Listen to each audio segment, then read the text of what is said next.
Hey, what's up guys? It's Fusion here, and I'm going to be giving you guys a look at the new 13W01A Snapshot. This is a series of snapshots. It's going to be for the new 1.5 Redstone update, which, in my opinion, I'm very looking forward to because I enjoy Redstone. But within this snapshot comes some few changes to the some Redstone stuff. So let's go and jump into it. Probably, in my opinion, the most significant one and probably my favorite is they finally added a redstone block. I've been begging for this for such a long time, and they finally added it. This is what it looks like. It looks so awesome. I see a lot of builders going to be using this because it looks really cool, and it's got some significant redstone uses that I'm about to show you. But the way you craft it, you just put redstone in a pattern like this. It's like any other resource block, like a iron block or lapis block. Put it in a crafting table, and it will give you a block of redstone. So a block of redstone functions similar to a torch.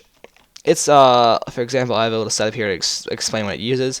This is a normal system that you can just push, and it pushes over a torch, and that powers that. It functions pretty much the same way. This is a movable source of redstone, so if I push this, the movable source of redstone will get in front of the torch, and it will power it. Some other things to note: if you put a torch on top of it, it powers up the torch. So yeah, it's pretty much a movable source of redstone. There's some pretty cool uses for this, like if you're gonna use like a T flip-flop and stuff. I don't exactly see direct uses. What I see is helping people to make systems more compact. But while I was experimenting with it, I did come across one cool thing. Now you can finally do downward 1x1 redstone. I've wanted this for a while. There's been previous ways to do it with minecarts and minecart track, but it's always been buggy. But now it works. It works. But the way it works is really odd. Look, I powered that. This makes sense. So this powers this. The redstone block powers this. But the way it works is really odd. So if I flip the switch, it just gives a small burst of power. This for some reason stays powered. I'm not exactly sure. This is a snapshot, so it may just be a bug. But what it does this way, if this is intended, you just power it and it gives you a small signal. So it allows you to transfer signals downwards in a small area, and I really like that. It's going to be useful for redstone stuff. Next thing I want to show you is the daylight sensor or daylight detector. They added a detector you can build like this, and the Nether Quartz I'll get into in a second. That's another block. This is how you make it. You put this in a crafting table, and you get a daylight sensor. The daylight sensors look like this. No, not like that. Like this, and they detect daylight. So the way they work is they detect daylight, and they output a redstone signal with a certain strength depending on how strong the daylight is.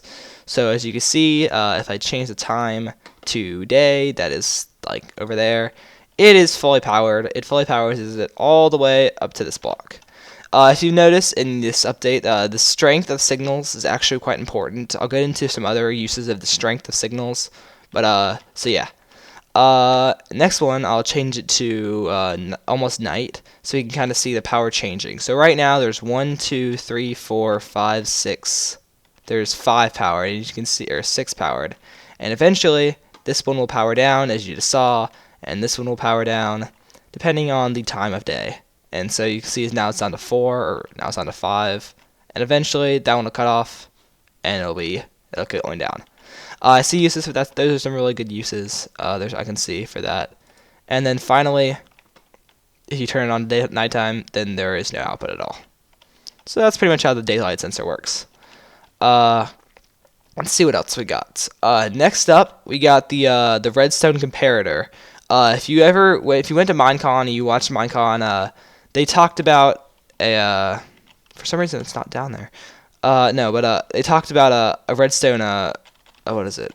It wasn't a comparator. It was like I forget what it was called. But they talked about adding something like this. They couldn't think of a name, but they finally did. This is how you make it, and it looks like this, and on the ground it looks like that. And for some reason I don't have it placed, but now it's placed. So this is what it looks like. The way it works is it compares the strength of these two input A and input B. So if input A is on, then this is on. And what it does is if input B is stronger than input A, then you don't get an output. So for example, I have 3 here. So this input is 15 minus 3 is 12 strong. But this one, since it's 15, 14, this is 14 strong. So that 14 overrides a 12. Here we got an example of an equal strength because it takes 3 to get here. So this is this is 13. 13. I'm doing my math wrong. Wow. But yes, if they're equal, like they each take 3 to get to the comparator, then it will still output. And here, if it's stronger, you'll get an output as well. So this is the only way you won't get an output, if this one is weaker than this one. Another function of the comparator, this is not added yet. I'm assuming it's a bug, but what it does, if I expand this back, I'll show you what it does. If I expand this back, it copies the strength of the signal from this side to this side. It does not function like a repeater where it increases the strength. It functions similar to the way if it discontinued the signal. There's supposed to be, if you right click it, the torch comes out. Supposedly it's going to reset the signal to 15 strength, but it does not do that at the moment. I'm assuming that's a bug and will be fixed.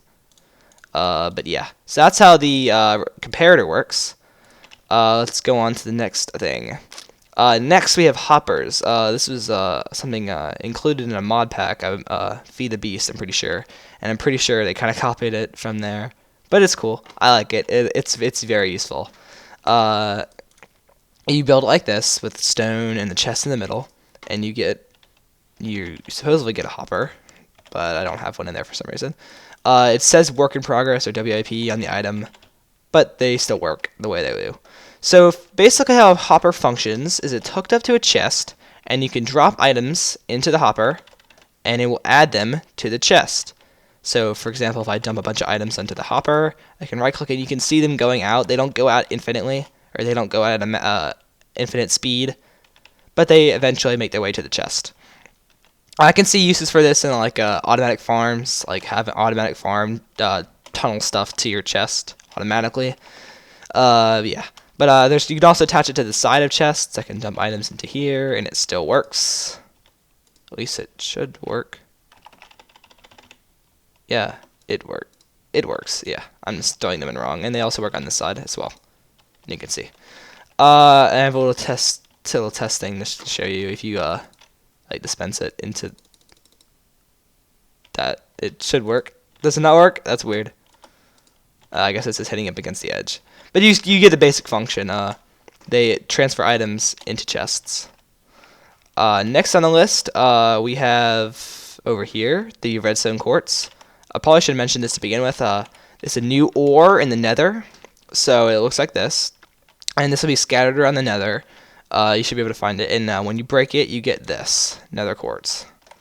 The Nether Quartz, as you notice, is used to build all the different redstone things they've been previously added, or they've added.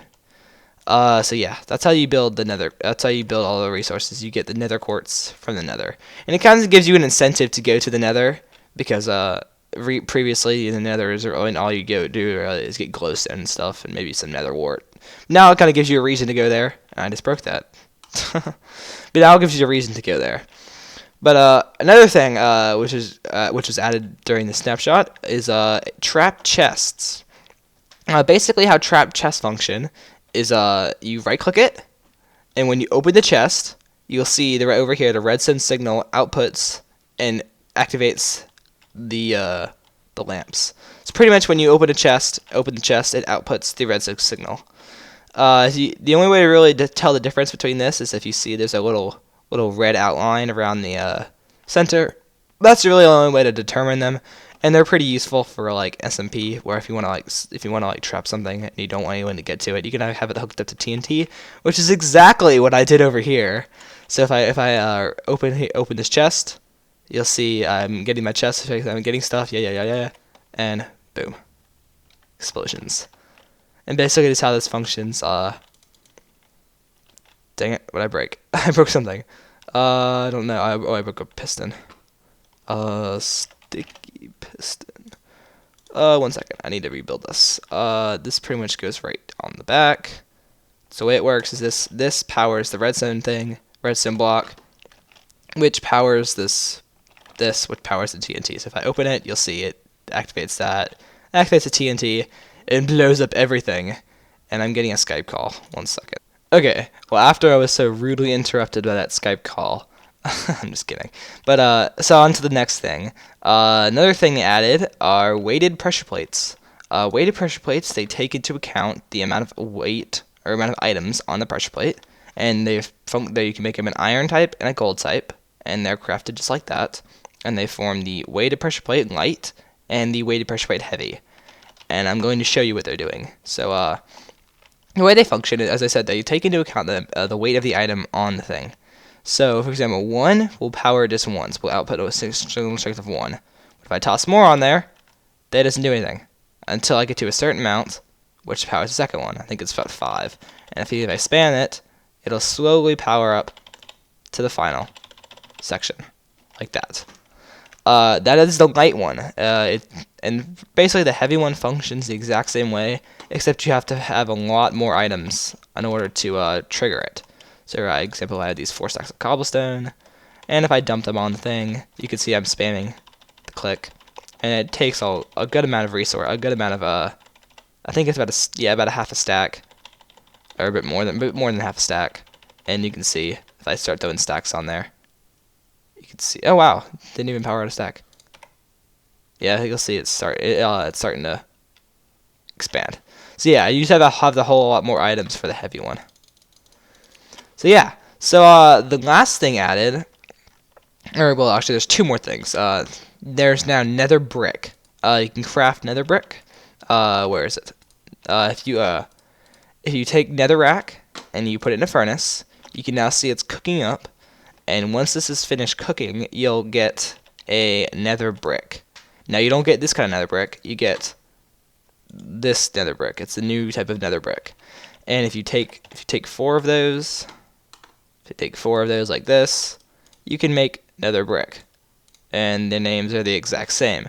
So I'm assuming that's going to be changed. It's like I have 2 types of Nether Brick. As you can see, it just cooks up just like a normal furnace.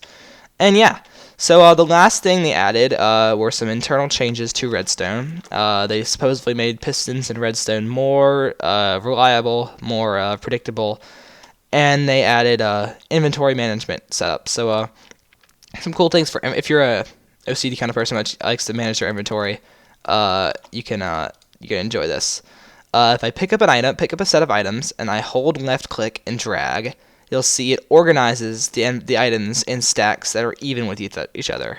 So, for example, if I pick them back up, you can see, it just organizes them in stacks that are even. So, like, if I want like 3 stacks of items, then there we go. But another function of this is you can hold right click, and it gives you 1 in each item. Now, of course, this is going to be annoying to collect, so you can actually hold shift and double click. Then you get it all stacks back to the way it should. And for some reason I got an extra one in there. I don't know how that extra one got in there. But yeah, so those are the inventory management tricks. I think there are a few more, but I'm not currently aware of those. But yeah, that's pretty cool. Some things I've enjoyed. I'm looking forward to seeing 1.4 or 1.5 come out, and with all this new Redstone stuff, and maybe even more.